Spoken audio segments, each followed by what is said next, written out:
podes aproveitar para explicar às pessoas porque é que vamos fazer ao contrário. Já explico. A gente explica, nós gostamos de dar explicações sobre as coisas. Para já te preciso fazer aqui uma correção na minha cor. Podes dizer que esta é o comentário até ao fim. Exatamente.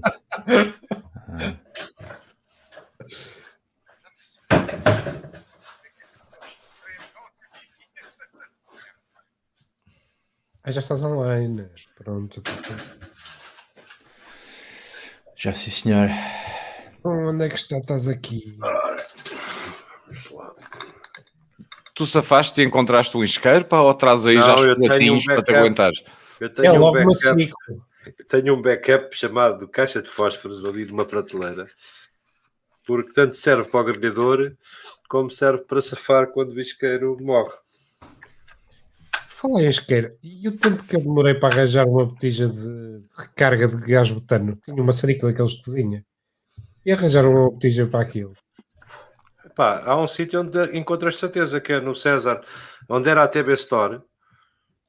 Sim. Está agora uma empresa de cozinhas e materiais de cozinhas, os gajos têm tudo. De facas a pratos a ser... Já lá vi maçaricos, portanto devem ter gás.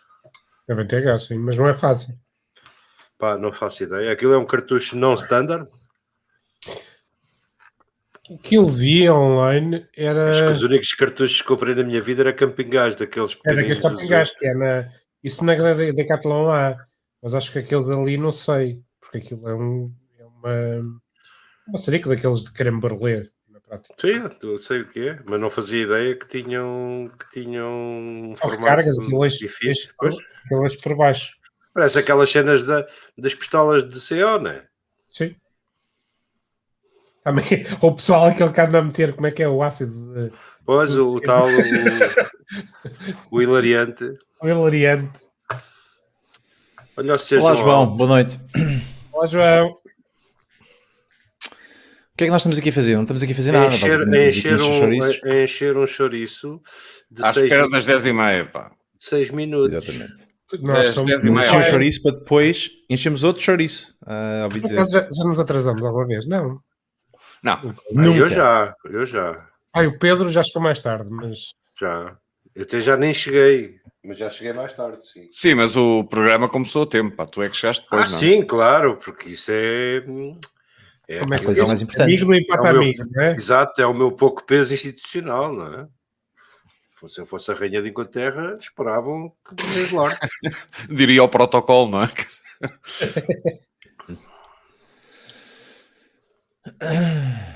O que é que nós vamos ter hoje?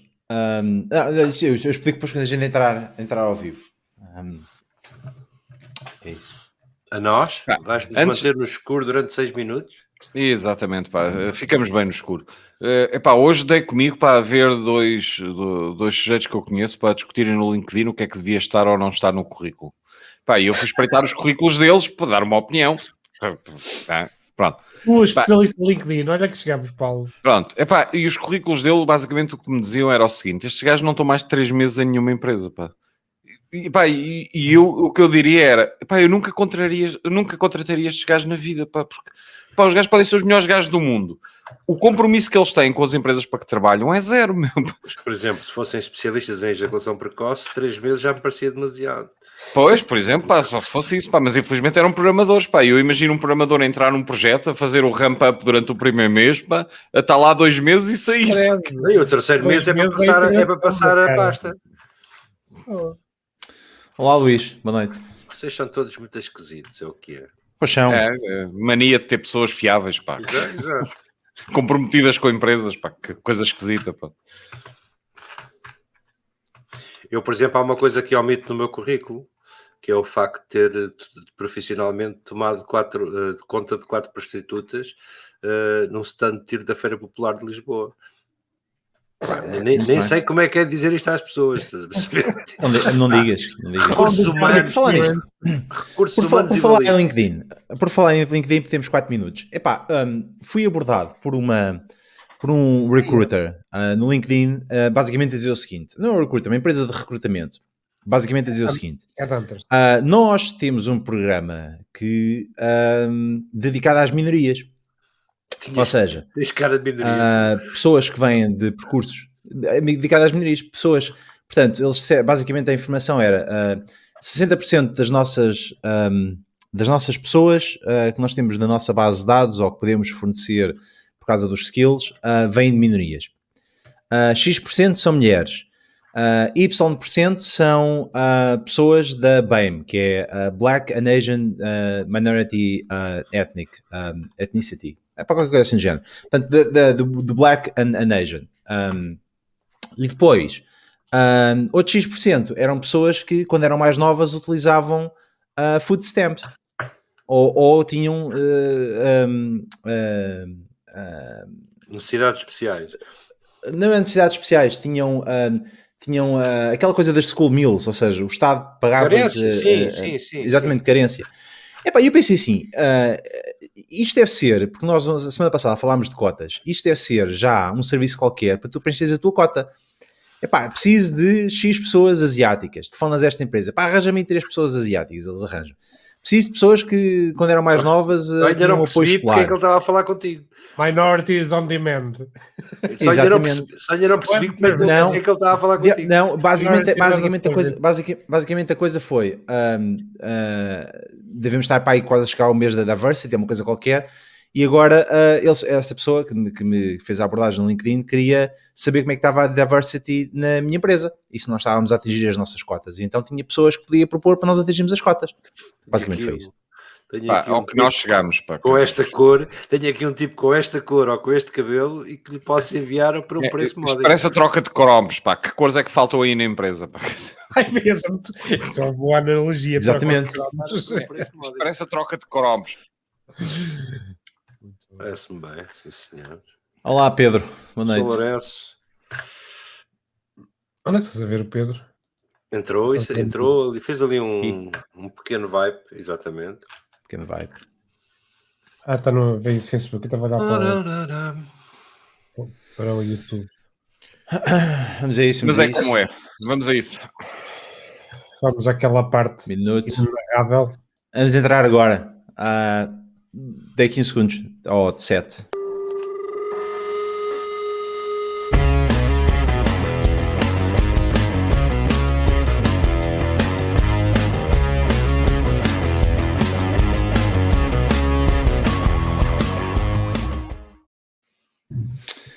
Olá, bem-vindos ao Prima Qualquer Tecla do dia 1 de julho de 2021.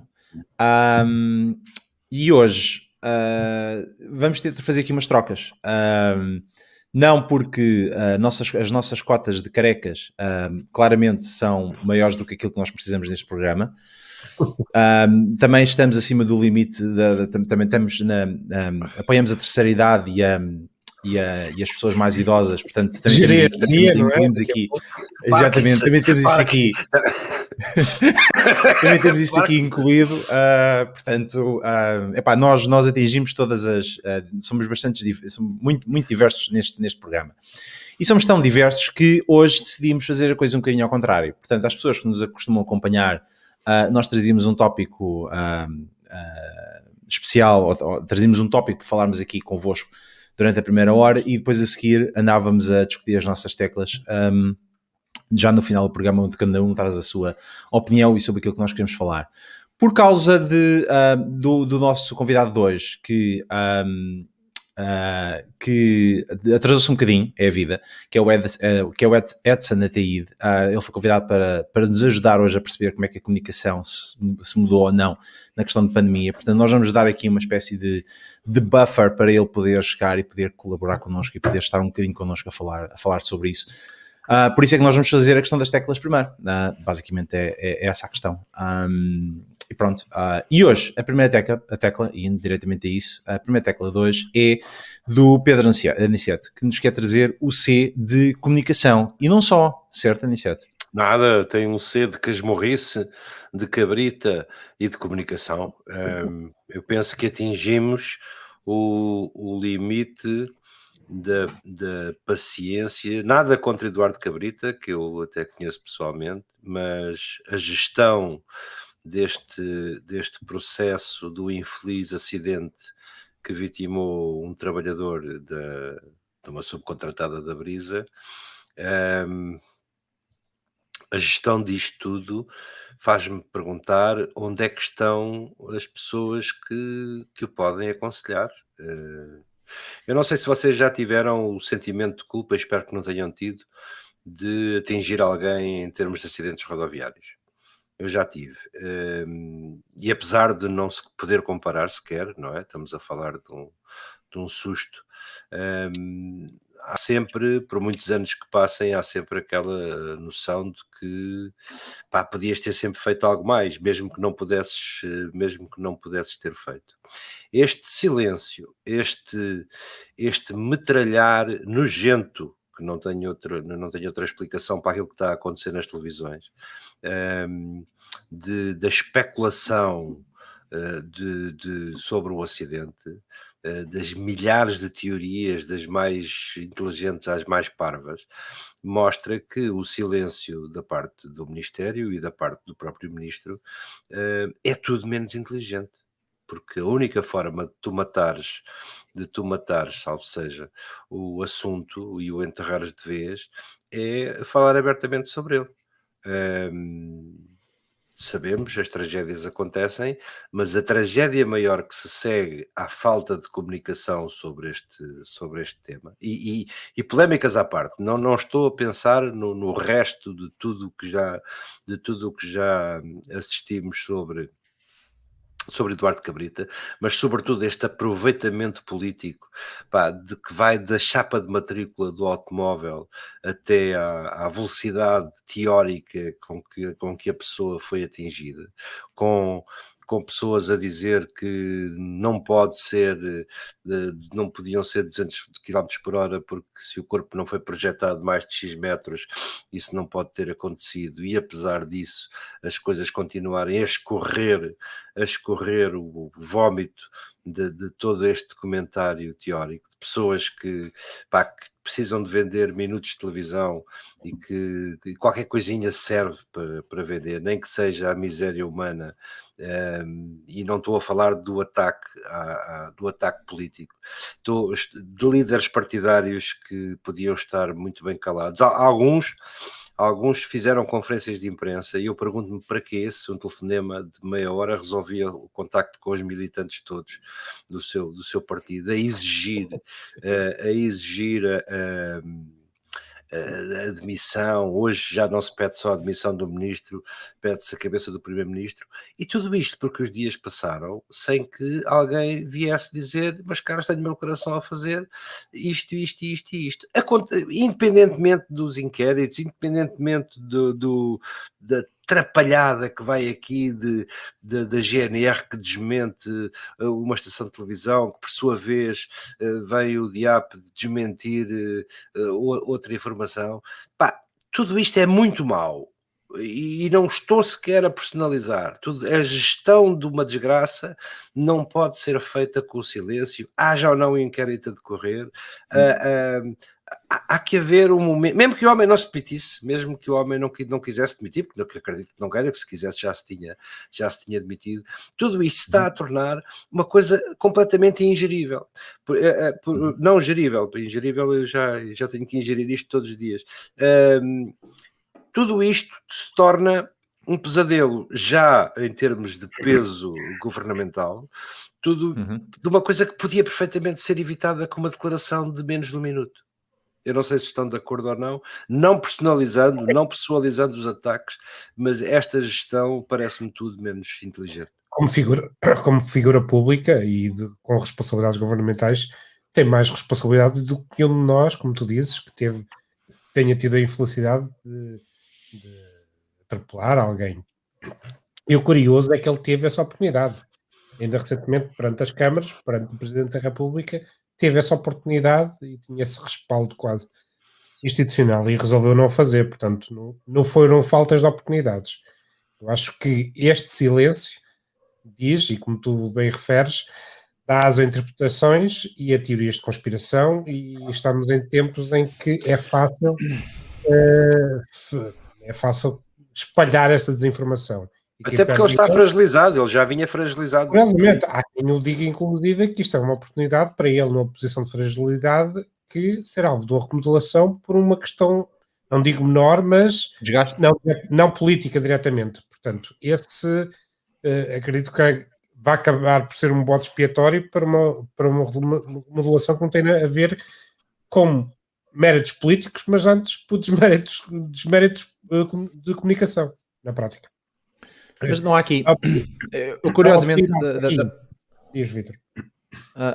Curiosamente a minha tecla era muito semelhante à do Aniceto e o que eu queria trazer era o I de imunidade constitucional.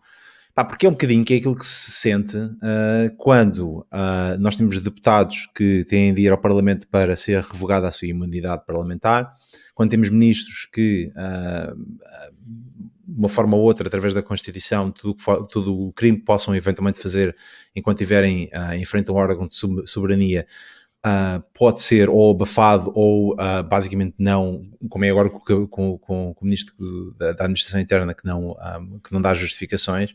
Existe esta sensação de facto, a partir do momento que tu exerces um cargo de poder em Portugal, estás mais ou menos um bocadinho acima da lei, tens esta imunidade que, que depende depois dos pingos da chuva, consegues passar por ela, não é? A imunidade não existe por causa disto, é para não seres alvo de perseguições por tudo e por nada. Atenção. Uhum. Portanto, o regime, o contexto em termos jurídicos, ou o regimento existe para tu não estar sempre por tudo e por nada, estás a levar com o processo em cima. É por isso que ele existe. Portanto, eu não acredito que deva deixar de existir. Acredito sim, é que perante situações de gravidade deve ser o próprio deputado, ou ministro, ou membro de um deputado, neste caso, ele abdicar dessa imunidade para colocar tudo em pratos limpos, até por uma questão de transparência. Ou seja, estavas preocupado. Eram outros tempos. Não, mas vocês estão enganados, desculpa, mas aqui eu tenho que cortar aqui um bocadinho, então, porque genericamente a maior parte não há nos últimos anos, que eu me lembre, nenhum membro, nenhum titular de cargo público que se tenha negado ou que a Assembleia não tenha providenciado o levantamento da imunidade. Portanto, isso mas ele cai... tem que pedi-lo, Pedro. Ele tem que pedi-lo. Ele tem que o pedir. Tranquilo, e se for uma pessoa de caráter e se... É isso que eu estou a dizer. Já tiveram a hombridade de dizer, levantem, quem não deve não teme, não é? Exatamente, a figura regimental existe, mas tem que ser ele a pedir. Mas eu acho que esse era o ponto do Armando, é que ele não pediu, e o silêncio fala volumes, como aliás tu muito bem disseste na tua introdução, não é? Ele não pediu porque não precisa de pedir, está um inquérito a decorrer. Sim.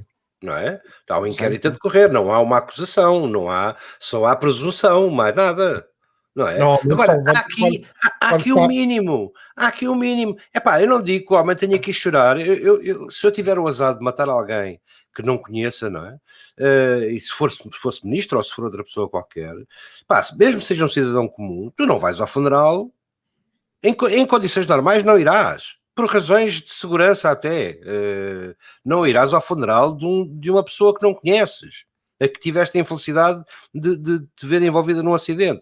Agora, quando és ministro, podes enviar o contínuo, não é? Podes fazer qualquer coisa. Eu não posso assistir, o que me custa é assistir à família, não é? Portanto, a dramatizar QB ou não QB, as circunstâncias em que ficam, não faço ideia quais são, mas presumo que agora... Que não sejam boas. Exatamente, que não sejam boas. 3 dias seguidos, ouvi declarações da viúva a dizer, nem uma palavra, nem uma carta, nem um postalinho. Isso incomoda, não é? Claro, da mesma forma, até porque tem desculpado. E com o risco de ser instrumentalizada. Claro, obviamente. Populistas que depois fizeram, aproveitaram e fizeram um pseudo crowdfunding para ajudar a família.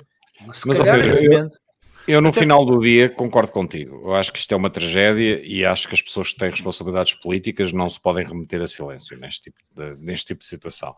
Tem que dar uma explicação, pode não ser cumprida, pode não ser uma explicação exaustiva, mas tem que dar a sua versão da história. Em última análise, se fosse comigo, o homem podia vir a dormir. Certo. Não é?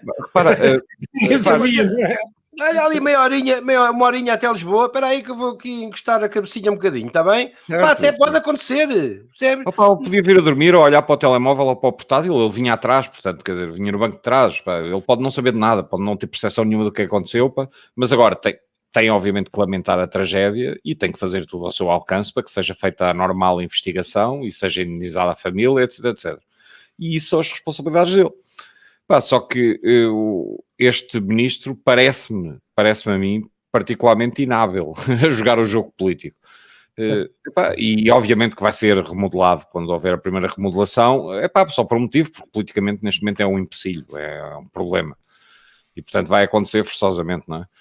Mas, a lamentar a tragédia, de um sujeito ter sido atropelado, e quanto a isso não há nada a fazer a não ser oferecer as condolências à família em público, e acho que ele não se pode furtar a isso de maneira nenhuma, não é? Mas já se perdeu o timing. Claro que já se perdeu o timing. Nem que viesse agora, nem que viesse fazer uma declaração de 10 horas, já se perdeu o timing. Certo. De acordo. É verdade. A mulher de casa não basta ser, tem que parecer, não é? As pessoas não percebem isto, as pessoas não percebem que se paga uma indenização a um cidadão, à família de um cidadão estrangeiro que foi assassinado à guarda do CEF e que um tipo que trabalha numa empresa de jardinagem de uma autoestrada, que seja isto. Não entendo, eu não consigo entender. Calhar há uma mega razão e daqui a uns dias saberemos e eu terei que pedir desculpa. A mega razão é a política, não é? Não, pode dizer isto não tem nada a ver com política. Isto é decência, Vítor, isto é só decência, Não tem nada a ver com política. Se o homem tivesse dizer assim, uma declaração de lamento, tinha esvaziado todo o gás da especulação. É um facto. As pessoas ficariam mal ou bem convencidas da sinceridade. Mas tinha fechado o assunto. Não tinha fechado, não, infelizmente não tinha fechado. Eu quando vejo o Francisco Rodrigues a teorizar sobre a velocidade média de um carro numa viagem, parece que faz lembrar aqueles problemas do African Bird, não é? Com um coco nas patas. Tudo isto é ridículo. Mas, Pedro, há uma coisa que me intriga, é que devia haver pessoas capazes de aconselhar os ministros sobre o que podem ou não dizer em público e o timing em que precisam de o dizer. E aparentemente as duas uma, ou ele não ouve as pessoas, ou as pessoas não existem, ou não estão a fazer o seu trabalho, pá. Olha, o Vítor podia falar bem sobre isso durante meia hora, porque o Vítor é especialista em assessorar... É verdade ou é mentira? Em assessorar pessoas. Que é que foi? O drama, Paulo, eu conheço, não tão bem quanto o Vítor, mas conheço bem dois fatores. Eu sou ministro, não recebo lições de ninguém. É um problema grave social. E não é só ministro, não é? Exatamente. E o segundo... Para quem não sabe, é Hide Paid Person Opinion. E o segundo é o fascínio da Câmara. Há pessoas que ficam hipnotizadas perante uma câmara e que dizem as maiores barbaridades sem pensar, porque se pensassem um bocadinho estavam caladas. Mas novamente, não é suposto tu seres ministro e dar uma conferência de imprensa e não teres pessoas que te deem pelo menos uma lista dos tópicos para tocares, não é? Vamos ver. Paulo, isso existe sempre. Não acredito que os ministros atuais não tenham isso. E porque nós já temos o nosso convidado no backstage há pelo menos há uns minutos, e eu queria só terminar este segmento desta parte do Pedro Aniceto para puxar para a conversa, porque o tema principal de hoje era a comunicação. E hoje temos o Edson Ataíde, que se junta a nós. Olá, Edson, tudo bem? Boa noite. Boa noite, Edson. Olá, boa noite. Estavam animados aí agora há pouco. eu acho que nós estávamos aqui a fazer a segue para a questão da comunicação, para te deixar entrar, para falares um bocadinho sobre isso. Olha, muito obrigado por teres aceito o convite para te juntares a nós e para falarmos um bocadinho sobre comunicação na questão deste tempo da pandemia e daquilo que tem vindo a acontecer. Mas se calhar há pessoas que não te conhecem, shame on them. Mas nada melhor do que se calhar tu falas um bocadinho de quem tu és e apresentaste à nossa audiência, se quiseres fazer isso. Se não, vou pedir ao Armando para fazer. Vou já meter aqui à frente do autocarro. Eu posso tentar, assim, eu sou publicitário, estou em Portugal, vivo em Portugal há mais de 30 anos, sou português já há mais de 20, nasci no Brasil, no Rio de Janeiro, e além disso faço outras coisinhas. Resumidamente é isso. Olha, são exatamente essas coisinhas que nos interessam. Exatamente. Já fez muita coisa além de ser publicitário, mas é um ótimo contador de histórias, acima de tudo. Edson, nós estávamos aqui a discutir a gestão trágica da questão do ministro e do atropelamento e da fatalidade que vitimou uma pessoa e de como é que é possível numa figura pública passarem 3 dias em absoluto silêncio sobre algo que podia ser extinto. Isto parece um incêndio, não é? O que tem a sua piada no Ministro da Administração Interna, mas parece um incêndio que não foi extinto quando era só um fósforo. É assim, eu nos últimos 3 dias ou uma semana não acompanhei nada, sei que existe esse caso, eu estou há 12 horas fora de casa, não sei os últimos desenvolvimentos. O que eu posso dizer apenas na teoria é que já era verdade quando o mundo era pouco auditado, né? Quando e nós somos todos já pessoas já com alguma provecta idade, apesar de eu ter muito pelo aí na cabeça, diferente de muitos de vocês, já que ninguém vai mais para novo, né? Estima-o. Trata-o bem. Já não era verdade quando havia pouco a prestação do que se passava, etc. Hoje em dia, qualquer figura pública, seja política, artística, futebolística, o que seja, tem que ter uma noção muito específica do timing das coisas, né? Não é só o que é o que parece que é, não é só o que tem que fazer, mas também o que deve fazer e a hora que deve fazer. Então, não sabendo o que se passou e não estando inteirado do estado da arte dessa bagunça, eu sei que é uma bagunça e sendo uma bagunça não é bom. Na prática, uma bagunça que antes podia durar uma semana, hoje se dura 6 horas já é tempo a mais. Não, e pior que isso. Vamos ser sinceros também. A gente está cá há bastante tempo. Assim, a gente sempre teve uma vocação para coisas que duravam mais tempo do que deveriam, em termos de onda de notícias, né? A gente teve, assim, uma coisa que eu acho maravilhosa de Portugal, que apesar de ser um país, tem esse sentido de aldeia, e que quando tem uma coisa que fere todos. Quando tem uma coisa que incomoda incomoda muitos. Isso já era assim quando só tinha 2 canais de televisão há 30 anos. É assim agora com YouTube e Facebook, StreamYard e o que seja. Há que ter essa noção, senão você não deveria ser político, né? Ou seja, que não há como você andar pelos pingos da chuva o tempo todo. E que essas pessoas resolverem prestar atenção em determinado tema, esse tema irá ser o tema de 1 dia, 2 dias, 3 dias, 4 dias, uma semana, seja ele importante ou não. Eu nem sei se nesse caso é importante ou não. Se ele for importante, ele durará 7 dias. Se ele não for importante, ele durará 7 dias a mesma. Se ele parece que é importante, ele durará. Sabe? É só isso. Não, e depois há uma pausa no futebol para que dificulta tudo. A vida dos ministros fica muito mais complicada. Pá. Não há futebol. Pá.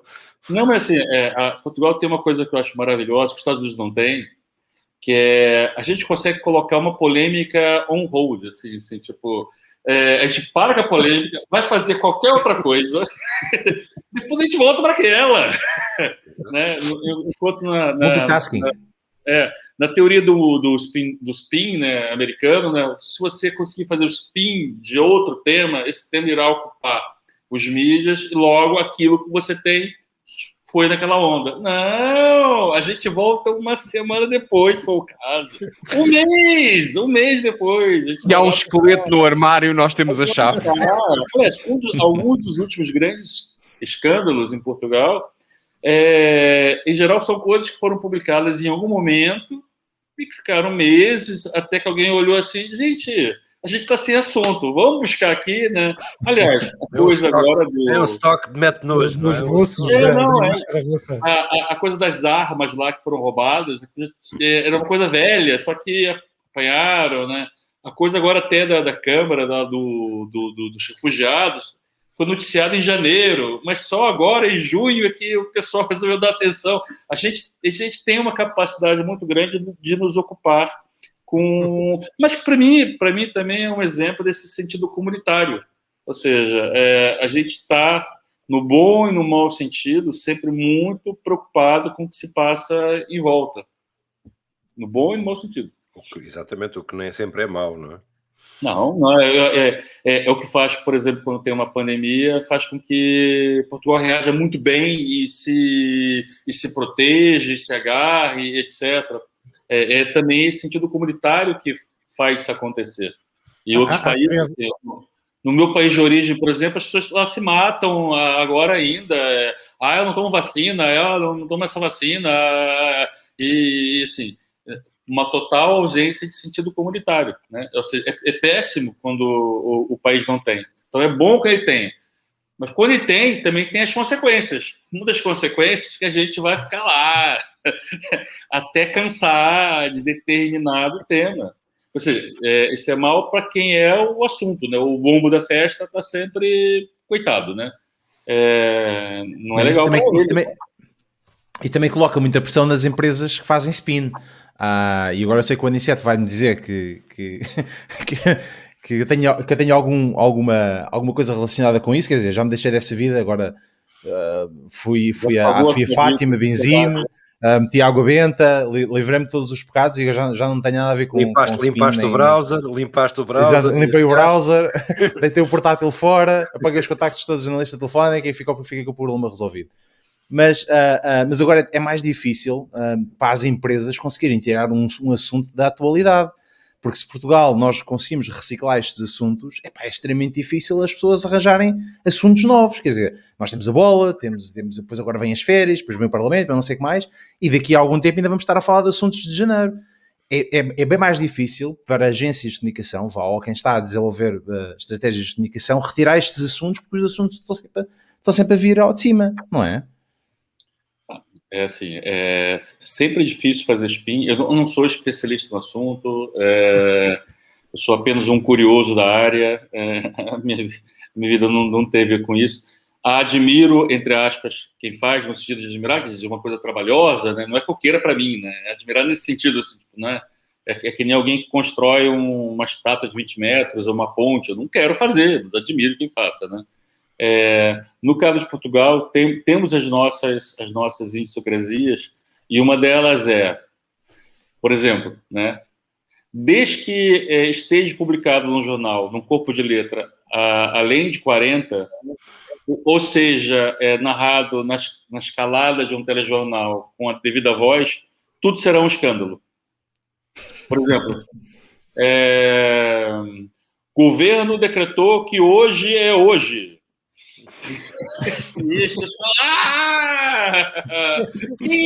Como assim? Como assim? Ele decretou que hoje é hoje. Hoje podia ser ontem ou amanhã. Ou seja, de direito. Ou seja, Portugal tem essa coisa que eu chamo da entonação do escândalo. Desde que você entone direto, tudo é escândalo. O que é, o que não é. A hipérbole da gorda do dia. Eu tenho visto... mas os americanos também têm isso. Também é curioso. Assim, é um cacoete, digamos assim. Né? Você narra uma realidade, mas se você colocar no tipo de letra correto ou da entonação correta no rádio ou na televisão, parece que é uma coisa muito má. Porque, na verdade, 90% das pessoas não têm essa capacidade cognitiva de ler, né? São alfabetizados, mas não têm exatamente interpretação de texto. Aliás, nós que vivemos escrever coisas em redes sociais sabemos disso, né? Você publica qualquer coisa no Facebook ou no Twitter e as pessoas acham qualquer outra coisa. eu escrevo para jornais, né? E pá, é uma coisa meio antiga, uma arte meio antiga, né? Que é texto com mais de 3 parágrafos, né? Que é, né? E às vezes sem imagem. Eu sou atacado por coisas que eu nunca disse. A interpretação não passa do título, sequer. Que até, né?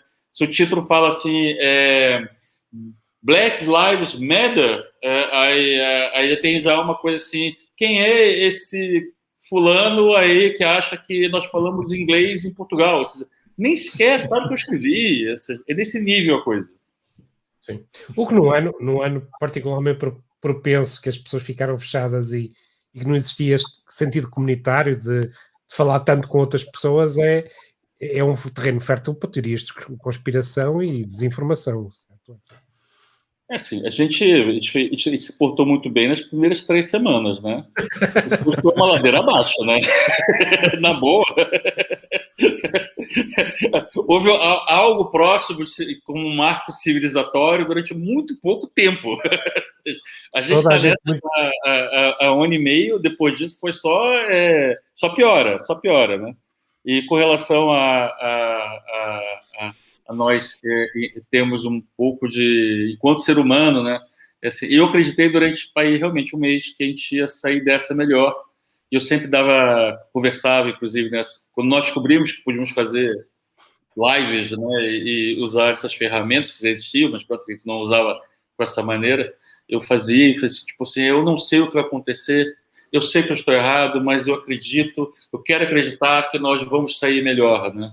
E eu tem uns 3 ou 4 meses que a única coisa que eu faço é ser convidado para programas que eu fui há 1 ano atrás, para assumir que eu estava totalmente errado. Sim, eu estou errado. Eu falei completamente. Sim, ponto. Tontinho. Sabe? Mas isso que dá a acontecer quando nós prevemos o futuro. Não é assim. Mas eu falei que eu achava que eu estava errado. Mas ninguém quer saber. Mas pronto. Até porque alguém confessar alguma coisa não é comum. E as pessoas ficam chocadas com a sinceridade, não é? Com a sinceridade de um ato. Mas Edson, este último ano para os publicitários foi um desafio, obviamente. O que é que mudou na maneira de olhar para a profissão e as ferramentas, a modulação das ferramentas para a comunicação em tempo de pandemia? Olha, assim, a publicidade, assim até como o jornalismo, né? Mas demais a publicidade é um trabalho muito de equipa e que estava fundamentado numa estrutura de que você estava ao lado das pessoas e quase como numa linha de produção, mas que ao mesmo tempo é transformativa.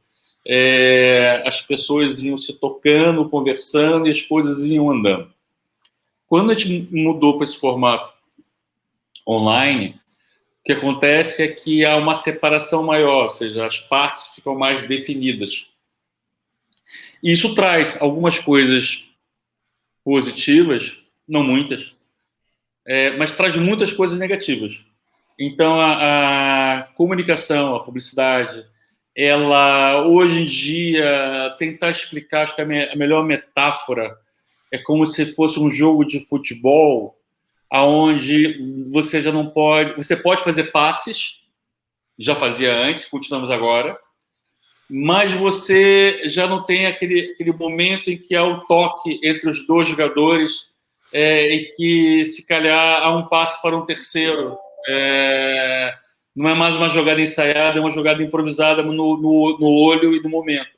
Nesse momento, a gente vive muito da jogada ensaiada ou do passe bom que a gente pode dar para o outro. Isso faz muita diferença. Não quer dizer que seja impossível trabalhar, não tem sido, mas também não tem sido nem mais prazeroso e nem eu acho que necessariamente melhor. É diferente e é possível. E eu sei também que não voltaremos ao formato anterior. Eu, graças a Deus, estarei mais 1 década ou 2, no máximo 3 nisso. Tenho pena de quem chegou agora no mercado, chegou na indústria, que já vai ter que aprender a trabalhar desse jeito. Foi muito mais interessante para mim, lá no começo da minha carreira. Que é uma coisa que não é só dessa profissão, acho que vamos abrir talvez o tema para maior que essa profissão.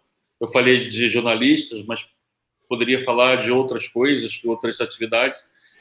Havia qualquer coisa ali no início da carreira de cada um, e a gente estava num grupo de pessoas tão ou mais inexperientes que a gente, lidando com pessoas um pouquinho mais experientes, que lidavam com pessoas um bocado mais experientes, que lidavam até o patrão, o chefe, ou que seja. E essa estrutura até de sobrevivência na selva deixou de existir. Eu fico olhando assim, como é que um jovem júnior vai aprender a trabalhar, seja na arquitetura, na advocacia, por conversas uma vez por dia de 15 minutos com o chefe direto e uma vez por mês com o chefe do chefe, uma vez por ano com o chefe do chefe do chefe. Complicado isso, vocês não acham, não?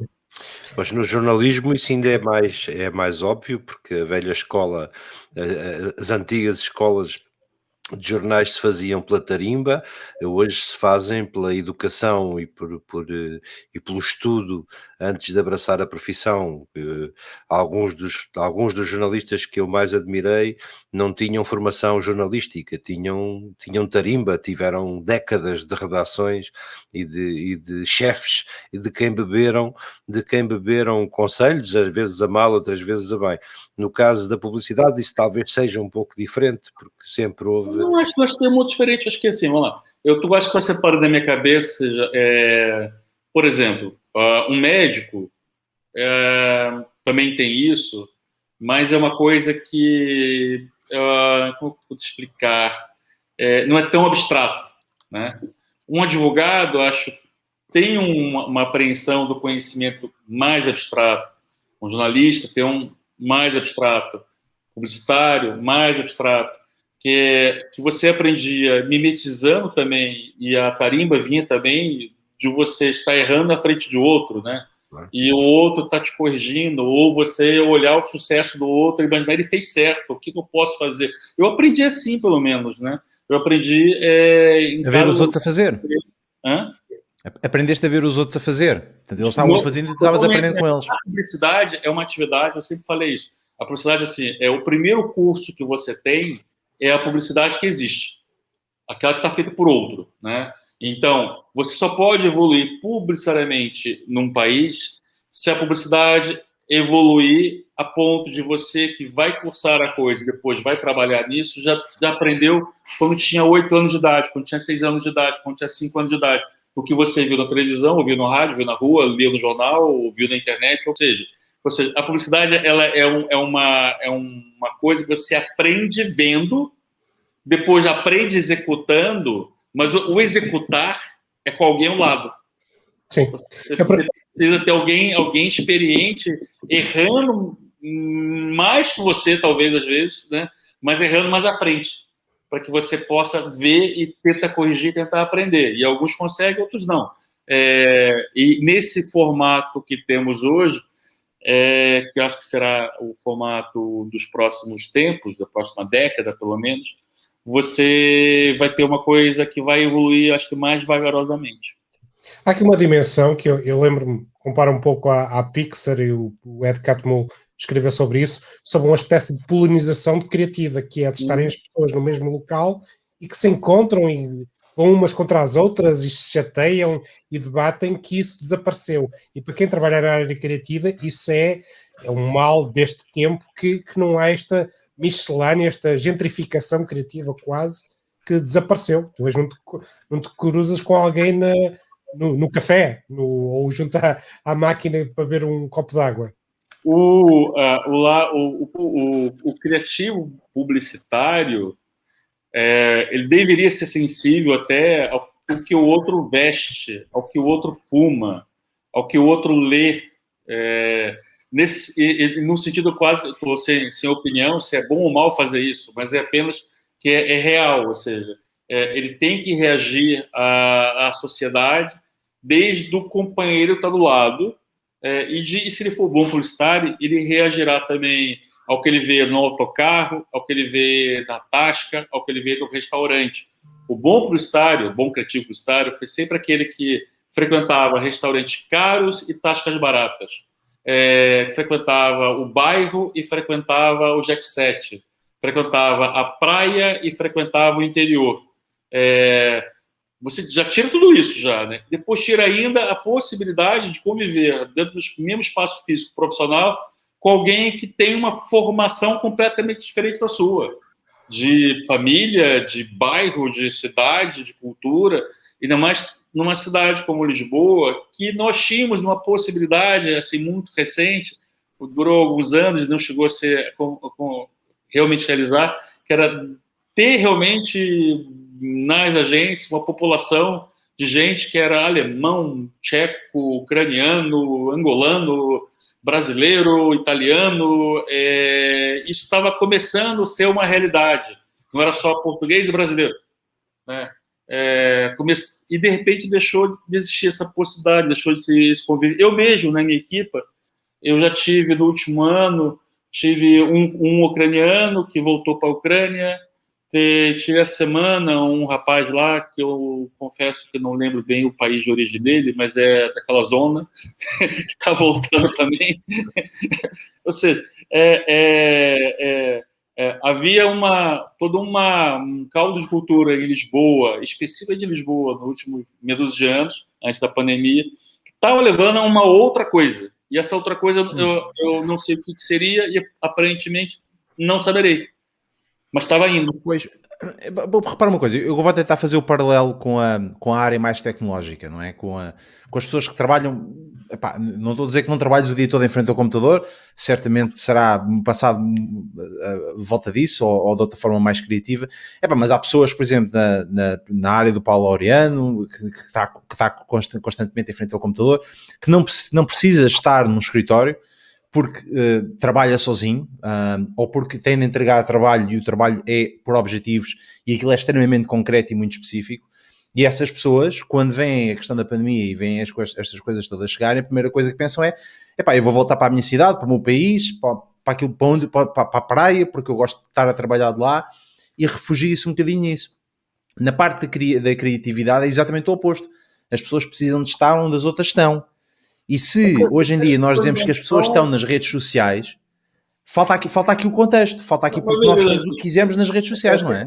Elas estavam até para estar, mas agora que elas estão voltando para onde elas têm a família direta, já que elas não podem conviver, não podem sair, não podem acasalar, não pode, elas vão voltar para um lugar mais confortável. Então, assim, perdeu-se essa coisa, porque assim, o trabalho, na verdade, é apenas uma desculpa para você encontrar outro ser humano que você tem um plano muito mais importante que o trabalho para com ele. Seja fazer uma família, fazer uma amizade, construir um projeto de vida qualquer. Se isso deixou de existir e se a gente apenas vai conviver via o computador, eu não preciso mais estar, assim, lá pelas tantas. Por que eu estou em Portugal, já que meu país de origem é Portugal, Brasil? Porque, na verdade, eu sou português. Se eu fosse brasileiro, eu estaria no Brasil. E estaria tendo a mesma conversa com você. Mas, na prática, eu não estaria tendo uma leitura sobre o país Portugal que eu tenho vivendo aqui.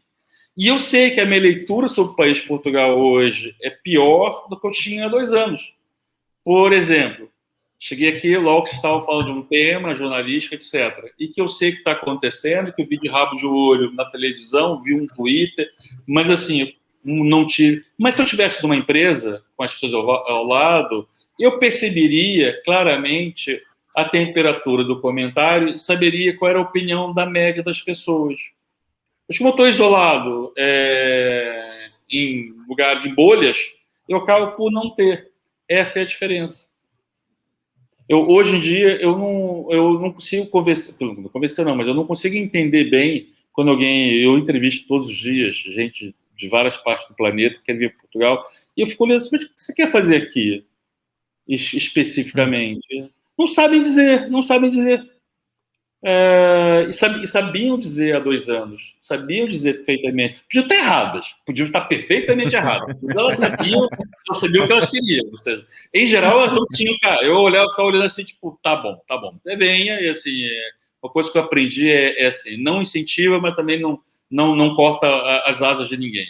Você vai ganhar um inimigo e não vai adiantar nada, ela vai virar a mesma, e quando ela se fuder, ela vai te procurar, pronto. Então, assim, uma coisa que eu aprendi, assim, não incentivo, mas também não corta as asas, porque...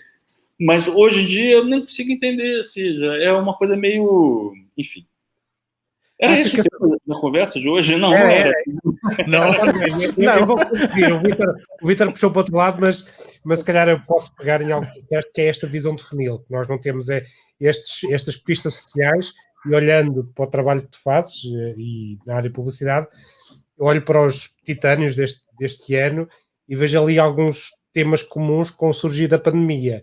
Esta preocupação por causas sociais e que, na altura, quando nós não temos esta relação com a sociedade como um todo, viramos para aquilo que a sociedade está a se juntar. Black Lives Matter, falaste sobre o apoio a pequenos negócios, eu sei que houve um AB InBev que recebeu um titânio sobre apoio aos pequenos negócios, portanto, parece-me que estas grandes causas foram que juntaram as pessoas, e achas que as marcas se aproveitaram isso um pouco de capitalismo de causas, ou achas que realmente acreditavam naquilo? Assim, esse tema já não vem a partir da pandemia, né?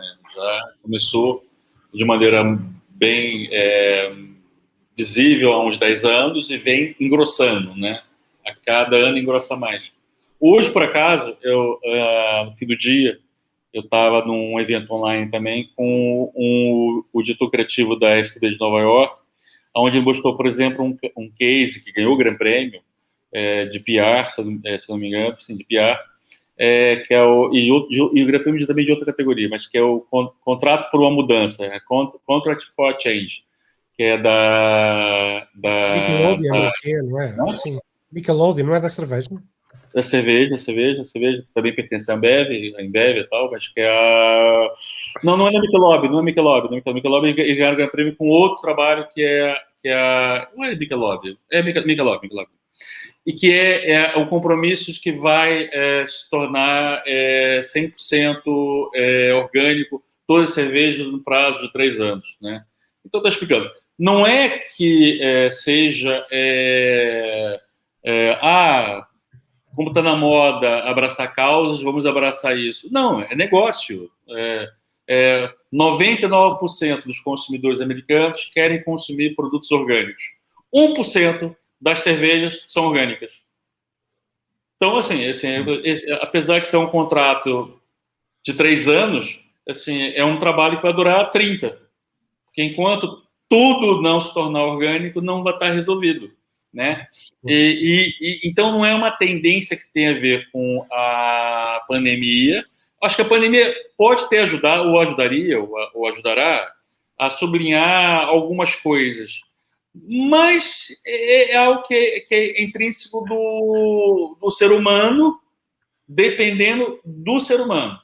Ou seja, aquele gestor, aquele CEO, aquele gestor de marketing que não tem um coração no lugar certo, que não consegue entender o ser humano como um ser vivente, o consumidor como, na verdade, uma pessoa que, por acaso, compra, que acha que tudo funciona só porque ele decidiu numa conta qualquer e que é assim que é, não tem pandemia, não tem leão de Cannes, não tem nada que mude essa pessoa nem essa cabeça. Porque o seu trabalho não muda o seu caráter. O teu caráter, o seu caráter, é algo que vem de berço, vem da sua família, vem de como é que você entende o mundo. Como todo mundo já reparou, quem era mau caráter antes da pandemia continuou mau caráter depois. Não melhorou nem 1 milímetro. Quem já era bom também não piorou, né? E assim é. Então, esse marco de causas que eu me identifico muito, primeiramente porque já que eu tenho que fazer meu trabalho todos os dias, deixa eu ter a ilusão que de vez em quando eu posso tocar alguma coisa que eu acho que tenha relevância social. Mas é uma coisa minha. Ou seja, se eu estivesse trabalhando no jornal, também teria essa coisa. Se eu estivesse trabalhando como advogado, também teria essa preocupação. Não tem nada a ver com uma tendência específica, nem da publicidade, nem uma tendência específica da pandemia. Então, a diferença foi sobretudo, e eu vejo, do ponto de vista prático, foi sobretudo ao nível da produção. Quando tens que produzir um anúncio, porque antes levavas imensas pessoas e filmavas on set, de repente passámos um ano em que as pessoas tiveram... Tu acompanhavas... Eu também, quem aguentava mais aquela gente maluca que andava pela rua atrás de uma logomarca e depois subia em cima de um prédio, dava voltas com os braços abertos. Na boa, aquela gente ia atrás do quê?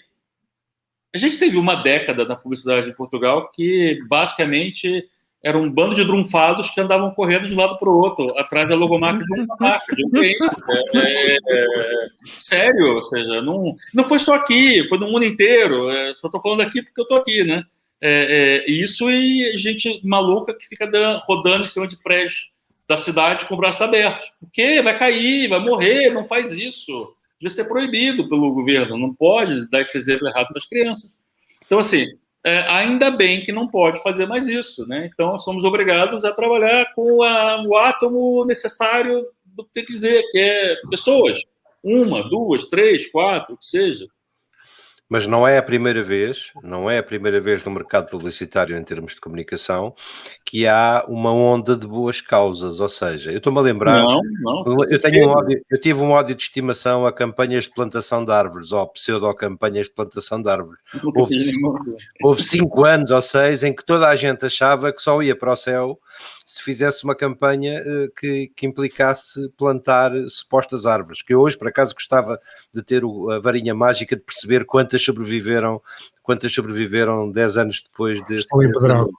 Exato. Eu penso que o mercado publicitário de vez em quando pensa assim, temos que fazer a cota de boas pessoas, temos que fazer a cota de anjinhos deste ano, que ainda não está feita. E então põe na rua umas campanhas que apelam ao nosso ser interior e que nos amolecem, mais ou menos. E estamos plenamente numa fase dessas. Não é só... Olha, Pedro, assim, concordando com você, ou seja, tanta coisa inócua e tanta coisa que não leva a nada, né? Eu tenho essa coisa do copo meio cheio, copo meio vazio, né? Eu costumo pelo menos olhar assim, mas pelo menos foi espaço ocupado e poderia estar tentando vender também uma atitude ruim, vender um hábito mal, vender uma coisa errada. Então, gastar o tempo com uma coisa inócua. Então, eu sempre olho como uma coisa positiva, embora concordando contigo que se é inócuo, não é positivo. Se é positivo, não é inócuo. Mas, assim, há coisas negativas, e há muitas, e há muitos maus hábitos que a publicidade, o marketing, acaba por publicitar, por investir, que não... Era melhor que não fizesse nada, ou seja, que atrapalham e não ajudam. As arvorezinhas, elas não ajudam, não sei se atrapalham, mas tem coisas que atrapalham e não ajudam, isso eu sei. Olha, e tu não achas que este amolecer funcionou nos primeiros 6 meses da pandemia e agora já ninguém tem paciência para o apelo interior e que as pessoas estão a começar a ficar impacientes e fartas? Olha lá. Pedro, você não tem uma cara de alguém que eu vou tocar violinos e que vai te convencer de alguma coisa. Então, assim, no teu caso específico, acho que não durou nem 3 horas. Pedro. As primeiras 3 horas, vamos morrer! Vamos olhar. Vai ficar tudo bem, vai ficar tudo bem. Agora, do ponto de vista cultural, enquanto povo latino, nós somos muito afeitos a melodrama, somos muito afeitos a apelos emocionais, enquanto povo, enquanto cultura de base, né? É normal, a gente doa muito em campanhas humanitárias, a gente acredita em loteria, porque a gente acredita na providência, a gente compra a raspadinha porque a gente acha que Deus vai estar lá daquilo que a gente raspar. Que vai nos Se não for Deus, é o Ministério da Cultura. Ou seja, então assim, Então, culturalmente, a gente não é isso. A gente é, por natureza, afeito a coisas emocionais, até mais que outras culturas. Os nórdicos não são assim, ou não são tão assim. Os americanos não são assim, ou não são tão assim, ou serão assim por outros motivos, né? Uma cultura católica tem as suas diferenças de uma cultura protestante, né? E nós, enquanto latinos, católicos, carolas, a gente gosta de uma coisa fofinha e que a gente vai fazer, e por isso a gente vai comprar o nosso terreninho no céu. Eu não concordo, mas é assim.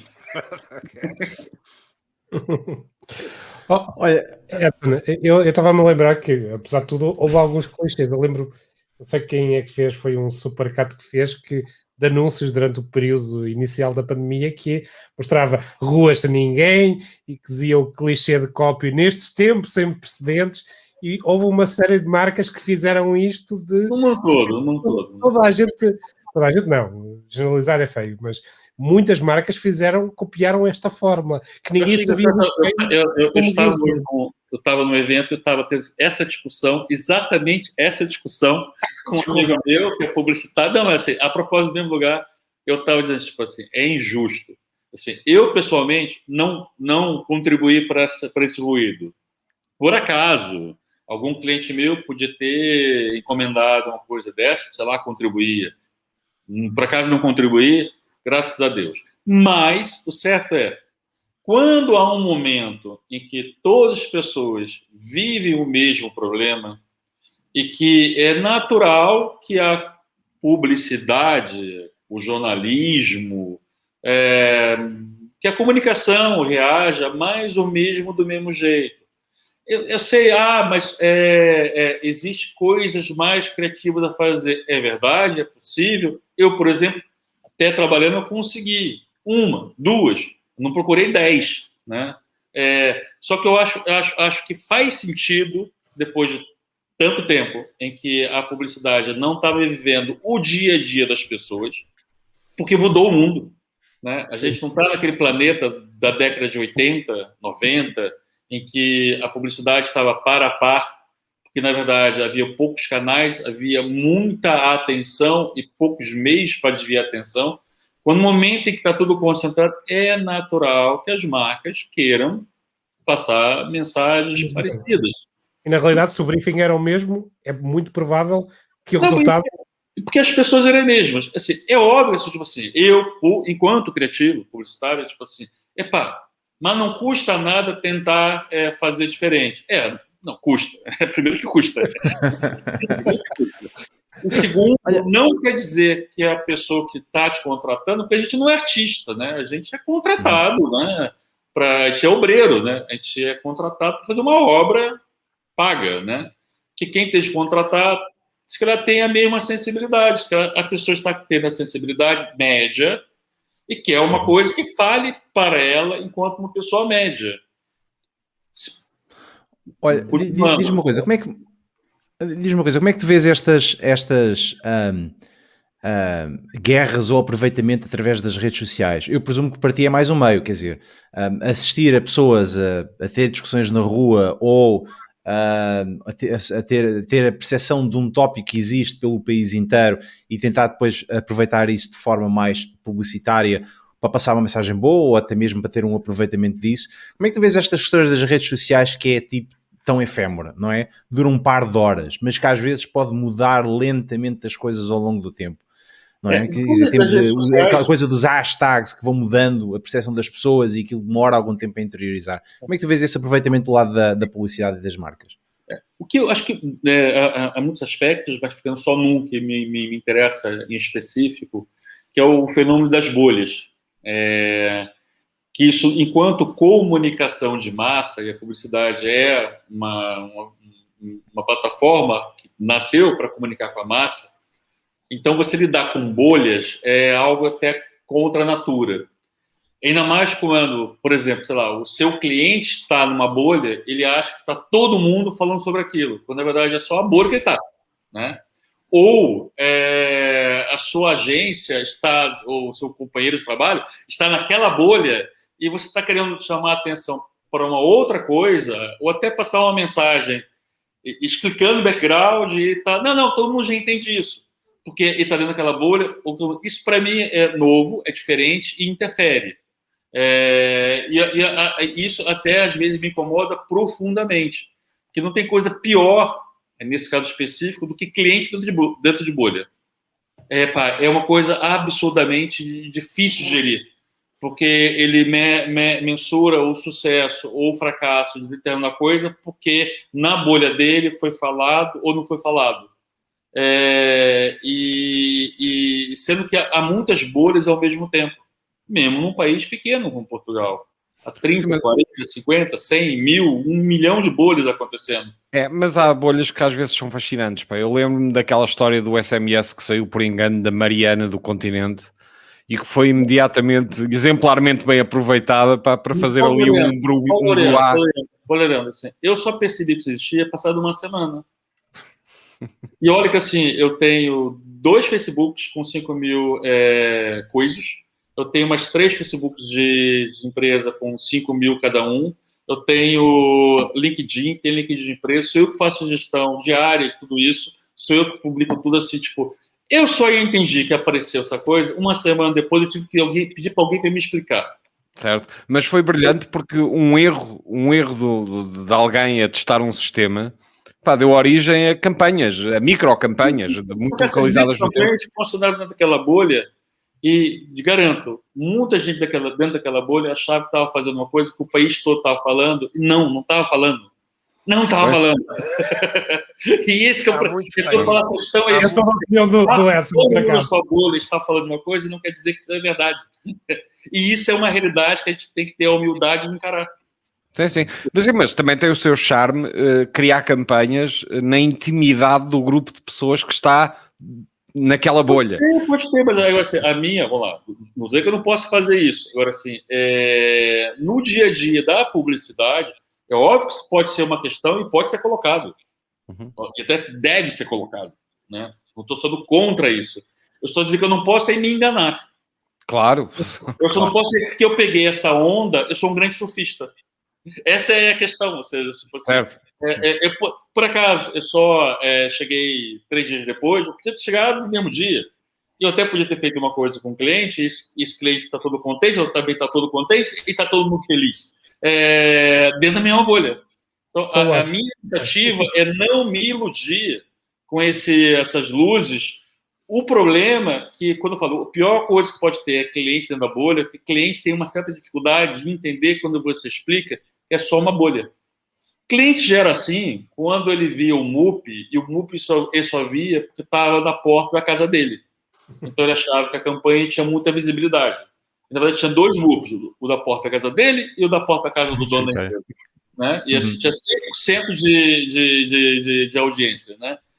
Ou, que é um clássico que eu adoro, que é o fulano que mandou tirar a campanha dele da televisão do ar, porque o programa que o produto dele era publicitado, só mulher assistia. Mas ele vendia sutiã, na verdade. Né? Mas ele não via nem os amigos dele. Né? Então, assim, a gente está vivendo isso de um outro jeito. Né? A confirmação, o viés da confirmação via bolha. Ou seja, se na minha bolha aconteceu, foi um sucesso. Se eu não vi, foi um fracasso. Não pode ser assim. A gente tem que ser melhor do que isso. Infelizmente, nas redes sociais há muito CEO a fazer julgamentos assim. Os meus filhos não falam disso, logo não aconteceu. Ou seja, a gente está tendo o mesmo comportamento que tinha antigamente em relação a meios offline dentro do meio online. Claro. Com uma diferença que é muito mais fácil, até para os algoritmos, né, e os conhecimentos, todo mundo na nossa área se embrulhar numa mesma bolha e se com um pouquinho de sorte a gente ficar totalmente alijado do resto do país. Não é nada complicado isso acontecer, sabe? Mas, Edson, o mundo está fechado em bolhas atualmente. Pá. As pessoas acreditam em teorias da conspiração, as pessoas vivem dentro dos seus microcosmos E a publicidade vai ter que saber responder a isso, não é? De teoria da conspiração, uma teoria da conspiração. Eu cheguei a que, na verdade, inventaram isso para nos enganar. Que, na verdade, nunca houve teoria da conspiração. Houve apenas gente mal informada. Apenas gente mal informada, não é? É certo, mas que falam muito uns com os outros. Pá. Enfim. Bueno, então, amigos, Muito posso bem. ir? Podes. Muito obrigado. Muito obrigado por ter estado aqui este bocadinho connosco, aqui à conversa. Foi um prazer. Muito obrigado. Espero que a gente possa voltar a falar contigo em breve. Boa sorte. Exatamente. Obrigado. Me convido. Previsão não nesse horário, mas em geral eu tenho em casa, estou dormindo, está tranquilo. Mas hoje que tinha umas coisas para fazer. Não há problema. Muito obrigado. Obrigado, nós. Obrigado, Edson. Obrigado. Muito bem. Onde é que a gente ia? Tínhamos feito a primeira letra. Sempre comunicação exatamente. Exatamente. Vamos, pronto. O nosso convidado conseguiu aparecer. Isto é um bocadinho aqui meio ad hoc, porque nós tínhamos aqui um tópico, mas obviamente que entretanto abrangimos uma série de outros ao mesmo tempo, que foi bom e a conversa é sempre simpática. E muito obrigado ao Edson por ter se juntado mesmo um bocadinho atrasado a nós. Voltando agora para as nossas teclas, vamos falar da tecla 4, número 4, que é da quarta vaga, que é o Laureano que nos quer falar sobre isso, certo, Laureano? É certíssimo, porque nós estamos claramente na quarta vaga da pandemia, seja ela assumida ou não seja, e desta vez temos uma estratégia brilhante, que é fazer de conta que não. Tipo, recordes infectados no dia. Não, eu não ouço nada, não está a acontecer nada. E a estratégia é curiosa, porque vamos tentar fazer isto a 2 tempos. Ou seja, os vacinados e com passaporte de vacina vão ter umas regras. Os não vacinados sem passaporte de vacina vão ter outras. E ninguém sabe muito bem se alguns dos vacinados com a vacina da Janssen em particular se devem cair no conjunto A ou no conjunto B. Mas eu antecipo que vamos ter um verão complicado, com números muito complicados, e vamos chegar ao final do verão em má forma. E isso não é a coisa mais promissora que existe, ao mesmo tempo que acabaram as ajudas às famílias, acabaram as moratórias de crédito, acabaram os não despedimentos de pessoas que não pagaram renda durante este período, acabaram o não poder ser cancelada a água, a luz, a eletricidade, etc. Paulo, não está... Espera aí, não estás mal informado. Estás mal informado. Houve mais notícias hoje sobre isso. Houve mais notícias? Quais foram as mais notícias? Foram prorrogados os mecanismos. Pronto, ótimo. E ainda bem, foram prorrogados até quando? Estavas a viver na tua bolha já estavas na tua bolha, estás a ver? Mas foram prorrogados até quando, Pedro? Essa é a parte que eu não te sei dizer. Mas que foram prorrogados. Acho que foi até final de agosto. Pronto. De qualquer maneira, eu penso que vamos ter um verão complicado pela frente. E vamos ter um verão muito complicado em que vai haver 2 universos de pessoas muito diferentes. E eu noto pela primeira vez uma coisa curiosa, que é as pessoas vacinadas estão a perder a paciência. O que significa, por outras palavras, que já não estão disponíveis para passarem a vida de máscara, etc, etc. O que eu percebo. No entanto, nós temos uma série de incubadores de variantes, que são todas as pessoas que ainda não foram vacinadas e que não tiveram essa oportunidade, e aquelas que recusaram, e temos uma camada jovem muito ativa e que são excelentes transportadores de Covid. Portanto, eu acho que vamos ter um verão complicado, daí o meu 4 da quarta vaga, porque acho que não vai acontecer nada de particularmente bom durante o próximo mês. Nem Queres comentar? Nenhum tipo de fé? Não, todos os meus instintos dizem que nós vamos caminhar para uma situação complicada. Vamos ter um verão com muitos incidentes. Não, eu não acredito nada disso. Não, isso é ótimo, ainda bem, enche de esperança. Acredito que vai haver infecções, mas porque é uma vacina, não é uma cura. Mas tendencialmente os casos vão ser menores. E acho que esta lógica de testagem em massa é um erro. Mas lá, tu não estás a lidar com o mesmo vírus. Não sei se percebeste mas a questão é o número de casos graves e de internamento. E a tendência vai ser, a partir do momento que tens pessoas na faixa dos 40, na faixa dos 30, na faixa dos 20 a serem vacinadas, a maior parte desses efeitos vai desaparecer. Eu gostava muito de ter a tua fé, Pedro. Pronto, Pedro não, Armando, mas pronto. Não, eu gostava muito de ter a tua fé e agora estou a perguntar a opinião ao Pedro. Pá, eu tenho dúvidas, ou seja, a pressão hospitalar está a subir, o RT não dá mostra de trégua, o que é espantoso, porque eu esperava que algures aos 60% da vacinação se começassem a sentir alguns efeitos. A vacinação dos 18 anos abre para a semana, dos 18 aos 20, 24. 30, qualquer coisa na casa dos 30. 30. O que é de alguma maneira espantoso. De alguma maneira espantoso, porque se nós formos ver o que pensávamos faz agora um ano, tínhamos tragédias de previsões de anos de vacinação. Eu lembro dos primeiros números, não havia vacinas, basicamente. Acho que ontem foram quase 280 mil vacinas. Isso continua a correr bem. Esta política do bar aberto conseguiu ir buscar gente que se estava a marimbar. Os tais fora da bolha, ainda há gente fora da bolha, e isso é uma coisa que acontecerá inevitavelmente, e o Almirante tinha razão quando disse: eu quando chego aos 80% de uma classe etária não posso ficar à espera que os outros 20 decidam vir-se vacinar, porque pode nunca acontecer, não é? De maneira que vai descendo na pirâmide. A estratégia é boa. Logisticamente não temos ouvido falar de tragédias, que eu me lembro, não se desperdiçou, com exceção de um acidente que houve alguns em Penafiel, ou uma cegada qualquer com temperatura que não se estragou vacinas. Exatamente, não se desperdiçaram recursos. A logística dos centros de vacinação, mesmo feita por gente que por vezes não tem nenhuma aptidão especial para esta coisa de transformar os centros de vacinação numa espécie de linha de montagem em que tudo tem uma cadência, manifestou-se muito, muito, muito acertada.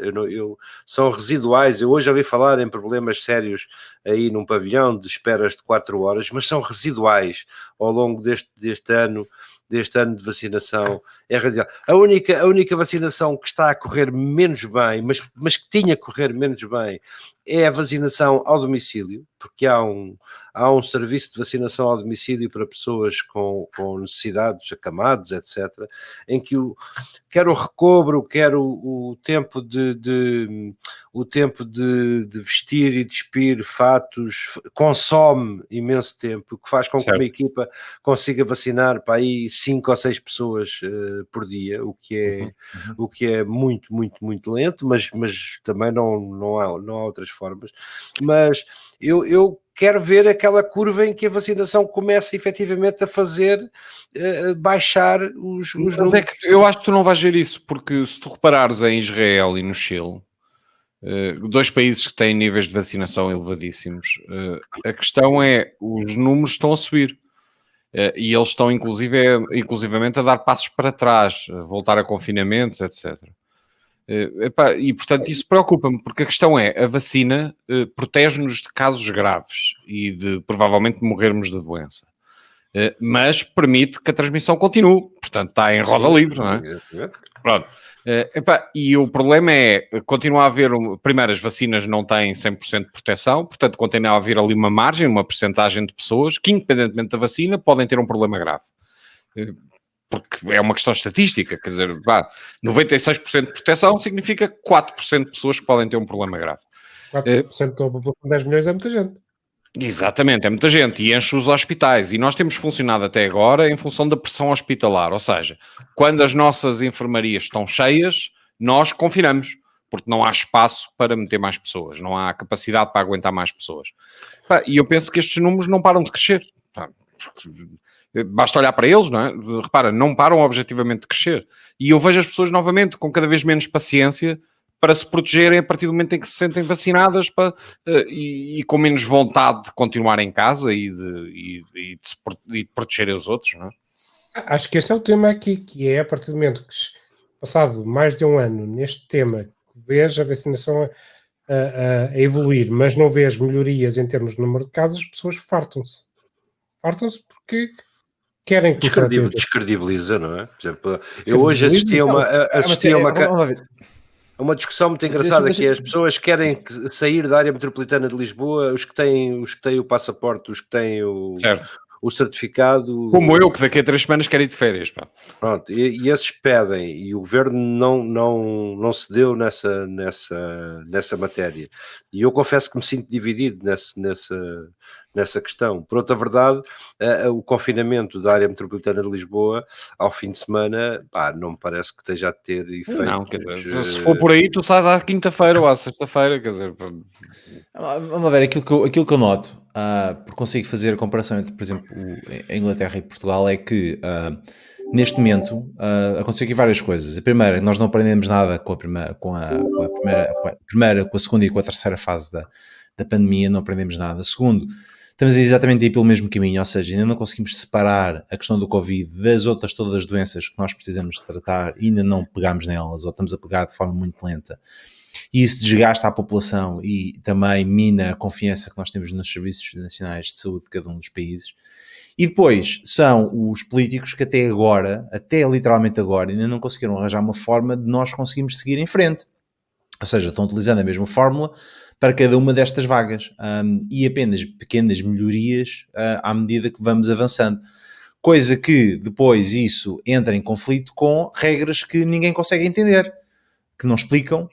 Voltando ao primeiro tópico da nossa conversa, comunicação não existe, ou se existe, há regras que não fazem sentido, há coisas que não são cumpridas, dizem-nos para fazer uma coisa e depois há outros que fazem outra. Eu estou completamente dividido em algumas situações, porque eu sempre fui apologista e sempre defendi a questão das pessoas estarem em confinamento, de fazer os testes, de vacinação, basicamente tudo, all in all, estás a ver? Sempre tudo o que fosse necessário para fazer. Mas quando chega a esta fase e vejo que as pessoas que forem à final do Euro em Wembley não ficam em quarentena e vão passar lá 4 ou 5 dias se for necessário. Isto é um bocadinho como as escolinhas em Portugal. Nas escolas não há transmissão e nos estádios de futebol aparentemente também não é? As regras são, as pessoas podem ver os jogos de futebol, desculpa. Sim, as regras as pessoas que podem ver os jogos de futebol, sobretudo a final, podem lá estar uns dias antes e uns dias depois, não precisam de fazer de quarentena.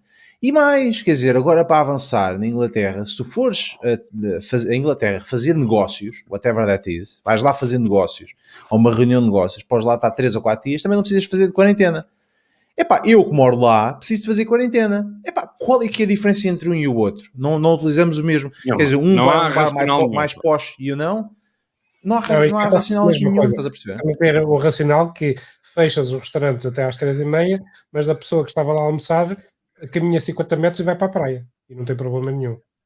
Ou vai para a praia ou vai ter com amigos e está sem máscara a seguir. Quer dizer. Mas repara, eu acho isto um disparate. Por exemplo, a ideia de haver um horário reduzido de supermercados ao fim de semana, na minha cabeça só convida mais pessoas a estarem concentradas durante um período menor de tempo.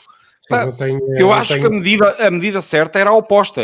Os supermercados estão abertos 24 horas e só podem estar X pessoas dentro do supermercado cada vez. Fazia muito mais sentido do que meter as pessoas todas durante a parte da manhã dos dias de fim de semana a fazer as suas compras. Quer dizer. É o que vai acontecer.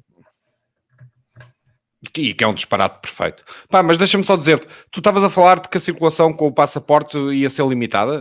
Quem é que disse isso? Não é limitada, não é limitada. Portanto, quem tiver passaporte é um free for all, certo? Não.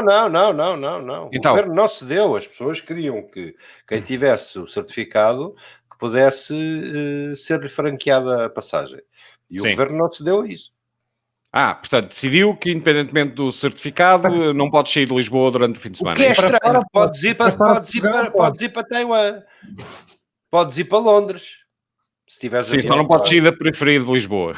Mas não podes ir ao Cacém, por exemplo. Pronto, e isso vai significar que as pessoas... O Cacém não é um bom exemplo. Podes espirrar, Vítor. Vá, força! Não queria transmitir o vírus.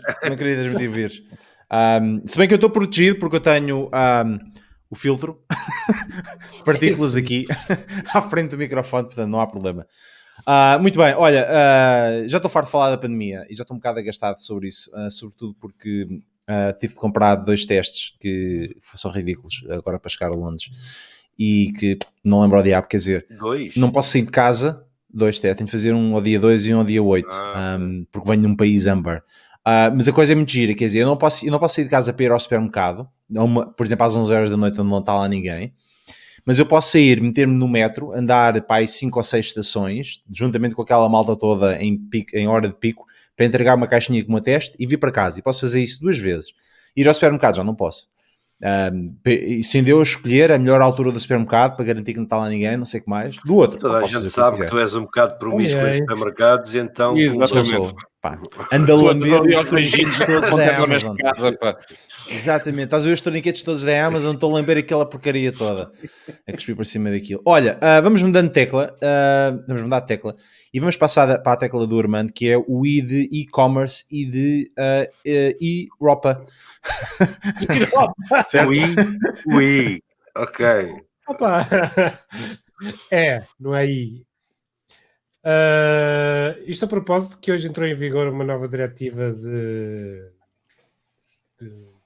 e-commerce para a Europa, que veio trazer algumas mudanças. A maior delas foi um limite único para acima de 22 euros para a aquisição de produtos extracomunitários que começas a pagar forte e feinha em alfândega.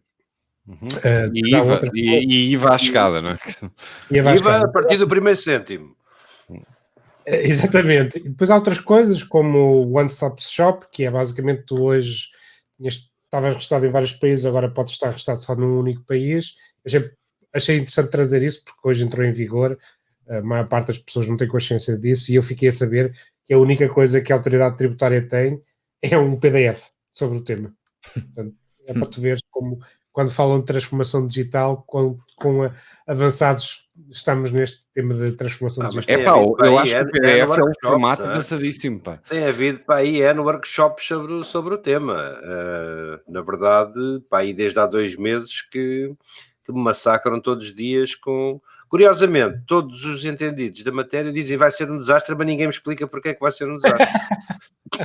Que é uma coisa também que eu acho curioso. Para quem? Vai ser o contrário, é desastre só se for para a Alibaba. Tenho visto já algumas situações, já vi algumas situações de gente que tem grande movimento em compras, que me diz que a confusão ainda está do lado chinês, porque as lojas fizeram a maior parte delas, dizer ok, nós temos um Spanish warehouse e vamos expedir de Madrid, e depois na prática isso não acontece. Depois na prática expedem da China. O que para alguns claims que eu já vi fazer, eles depois não aceitam, por exemplo, o AliExpress não está a aceitar claims de onde é que vem, baseados na questão de que aquele menino disse-me que vinha de Espanha e afinal veio de Kowloon ou de outro sítio qualquer. Certo, portanto, e acho que os consumidores fazem muito bem a fazer isso. Vai levar algum tempo, como é óbvio, a encaixar. Eu sou do tempo em que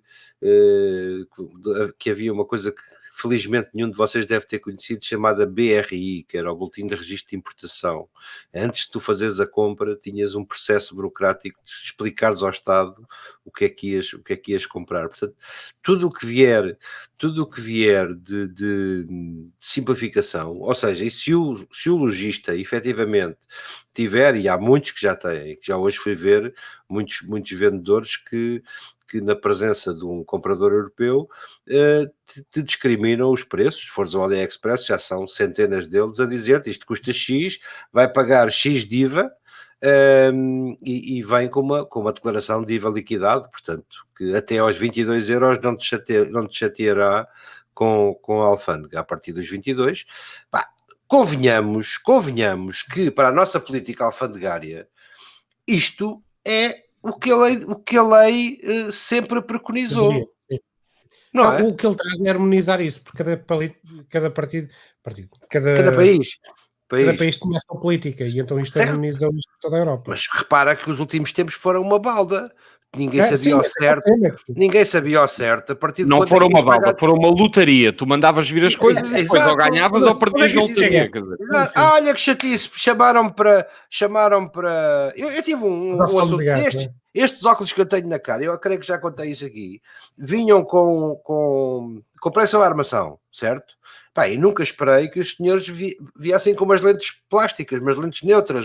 Aquilo é um bocado de plástico a fingir de lente, só para dar o aspecto à armação. E a alfândega taxou-me como importação da optometria, porque tinha lentes. E agora como é que tu vais explicar ao senhor avaliador da alfândega que isto não é lente, é um pedaço de plástico estético apenas que vem enfiado? Na teoria não devia-se explicar, ele devia olhar para o plástico para ir perceber que era um plástico. Não é? Jamais, pá. Eu não sei como é que funciona a vida de um avaliador alfandegário, mas estamos a falar de uma torrente... que entra no país todos os dias, a toda a hora. Devem ser milhões de encomendas. Sabes que uma das coisas que apareceu agora com a nova legislação é que eles vão ter que avaliar se os produtos correspondem em termos de valor àquilo que está declarado ou não. Porque há uma série de pessoas na China em que tu compras tipo o drone de 1000 euros e eles mandam-te o drone de 22 euros declarado. Gift. Exatamente, ou como um presente. Family gift, presente de família. Pequeno pormenor, eles agora vão passar a avaliar isso. Eu estou curiosíssimo em perceber como é que eles vão valorizar as coisas, porque o critério vai ser completamente selvagem, de certeza, não é? Não há a mínima hipótese. Imagina, tu tens monitores de 50 euros e monitores de 1000. Até isso é uma variação. Nos anos 70, anos 80, a única forma que tu tinhas de encomendar uma peça sem pagar um escândalo de direitos era pedi-la como sample. Uhum. Eu vou importar 10.000 a seguir, mas primeiro quero testar. Eu fiz compras assim, como consumidor. Deixa-me cá pedir aos ingleses, deixa-me cá comprar uns leather jacket, um RAF jacket, custava uma pipa, ainda tinha que pagar mais 38 ou 40% de alfândega. Não, mandavas vir como um sample. Amostra, exatamente. Olha, não quero, afinal não gostei, não vou comprar mais. Mas pronto, era a vida. Agora... Que a harmonização não estou contra, não estou. Fiscalmente isto é bom para o país. Ninguém vai deixar de comprar na China porque vai pagar IVA. Não tenho lá e o que é que vai apanhar uma pancada tremenda, não? Não percebi. E o Reino Unido é que vai apanhar uma pancada. Mas isso é um problema deles. Eu já tenho uma empresa chamada Vítor Domingos Unipessoal Limitada, que de import e export de material de Inglaterra, portanto, se vocês quiserem, da próxima vez posso-te dizer, só me têm de pagar o head-up da... E placas gráficas tens, não? Vou durante o fim de semana a Stratford, que eles têm lá uma feira de coisas, já ouvi dizer que eles têm lá placas gráficas, vou lá tentar ver se consigo chegar-las. Sabes que agora houve um crackdown de cryptocurrency, sabes que houve um crackdown de cryptocurrency na China e que agora eles estão a vender aos volumes de placas gráficas, aos pontapés. Sim, mas aquilo já está tudo queimadinho, pá. Aquilo já não se corre nada. Não é? E são muito placas gráficas hackeadas, vêm todas cheias de malware. Repara uma coisa, não tenho problema nenhum. Ou envias os dados para os americanos ou para os chineses. Eu prefiro enviar para os chineses. Exatamente. PCP. Vamos passar para a última tecla, que é a minha. E vamos, pela primeira vez, pela segunda e pela terceira vez, quebrar o copyright do YouTube nesta sequência de coisas que vai agora acontecer, porque a minha tecla de hoje é a tecla de deixa eu ver se eu faço isto bem, T de Taylor Swift. Porquê? Porque fui obrigado, porque a minha era para ser outra e para não colidir com a iniciativa de inventar aqui uma tecla qualquer. Mas estou a ser claramente honesto, como sempre na minha vida de spin. Aquilo que a primeira lição que eu aprendi em relações públicas foi uma coisa que ele escreveu no quadro Primeiro Dia de Aulas, que dizia: omitir não é mentir. Exatamente. Portanto, é mais ou menos o que tu acabaste de fazer. Vá. Onde é que eu ia? Sim, não ia lá nenhum. Uma coisa muito gira que eu vou-vos mostrar, consegui passar um link, algures, que vai agora acontecer. Eu não vou mostrar tudo, vou só mostrar um bocadinho, um ou 2 minutos, talvez menos do que isso. Mas foi uma coisa bastante curiosa que eu vi, e é esta do T de Taylor Swift. Mas nada melhor do que vocês perceberem o contexto da coisa.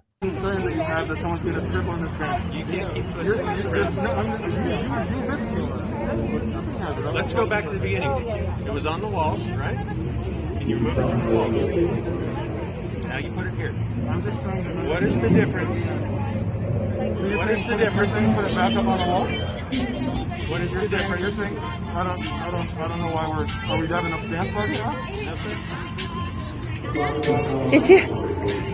Are you playing pop music to drown out the conversation? No, he doesn't want you recording, so he's playing. Why? Why do you have to You can hide? record all you want. I just know it can't be posted on YouTube. This guy. This is. E basicamente é isso. You can record whatever you want, but you can never post it on YouTube. Portanto, eu estou a ver mesmo agora todos os polícias deste mundo a passarem música quando nos estão a prender e a fazer outras coisas que se calhar são mais ilegais para eles do que para nós, e porque a nível de copyright a coisa vai ser complicada e então isso não vai ser publicado. Eu desconfio. A mim parece-me uma nova moda, se querem que vos diga. Eu lembro-te do Rickroll, não lembras? Isto vai ser o You Have Been Taylor Swift. Não, eu acho, mas é que nós temos que terminar se nós podemos escolher a música com que eles nos prendem. Não, escolhes a música de preferência. Posso escolher? Escolhes a música o interessado escolherá a música daquele que tenha o maior legal department. Eu disse isto antes eu disse isto antes de começarmos, não sei se já estávamos no ar ou não, mas que havia aí uma anedota que dizia: se fizeres porno caseiro e não quiseres que ele se dissemine na internet, põe a banda sonora de Disney, porque os advogados da Disney vão fazer tudo para que esses vídeos sejam removidos. Portanto, é uma forma, é aquilo que o polícia está literalmente a fazer, é esperar que os advogados da editora da Taylor Swift façam um trabalhinho que chateie a cabeça ao... Eu sou amigo... Espera lá, deixa só deixar aqui esta pequena nota, porque acho bastante importante para a nossa audiência, que é, porque estamos todos em casa e precisamos de aliviar de alguma forma. Portanto, o que tu estás a dizer é, se quiserem fazer porn, que coloquem no background o Bambi a correr, porque depois isso não vai aparecer online, é isso? Música. A música da Frozen, não é? Let it go.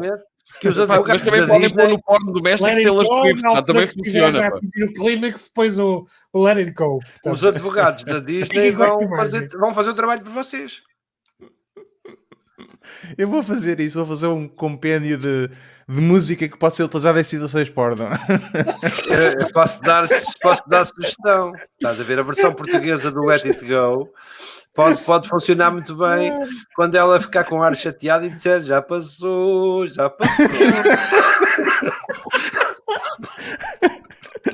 Muito bem. Olha, estamos quase a terminar o nosso episódio, mas não podíamos deixar de passar isto, claramente. Não passou. Falar em porno. Não passou. Falar em porno não passou, portanto, vamos aí mais violar... 50 segundos de chouriço. Não, temos de violar a questão do copyright mais uma vez aqui e vamos avançar para isso. Fica aqui a nossa mensagem muito clara sobre aquilo que vai acontecer a seguir.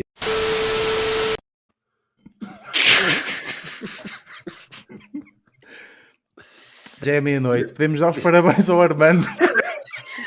Isto é claramente aquilo que eu achava que era o aniversário do Armando. Era o aniversário dele. Pus-me a olhar para as horas. Ok, tudo bem como obrigado. Era isto ao mandar-te uma miúda gira dentro de uma caixa de cartão pela Amazon, mas tínhamos medo. Eu vi na alfândega. A escada do prédio, até comecei a ficar preocupado. Tínhamos medo que se perdesse.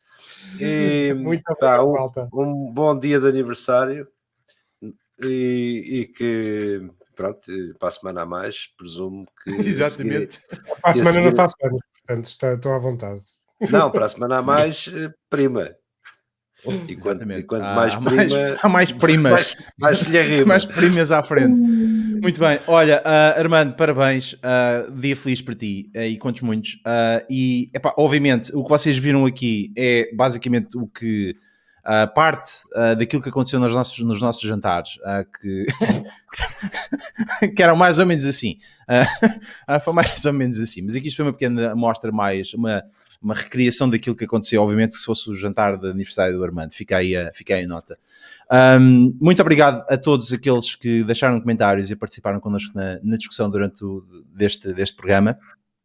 Nós voltamos na próxima semana, às quintas-feiras, às 22h30, nos sítios do costume, e foi um prazer novamente estar convosco, sobretudo por causa das 2 últimas semanas em que nós fizemos os nossos jantares, e uma vez mais a agradecer ao Paulo Oriano, que não só garantiu comida para nós, mas como também me teve de aturar durante, salvo foi aqui, meia hora ou quase uma hora, em frente à estação dele de Working Station, que ele tem lá na cave, para eu fazer uma pergunta ao Mayor Sadiq Khan, porque já estava isso programado. Muito obrigado por isso. Rapaziada, nós voltamos na próxima semana, no sítio de costume, à mesma hora. Obrigado, um abraço, até à próxima, adeus. Voltem sempre. Tchau, malta. Arrivederci.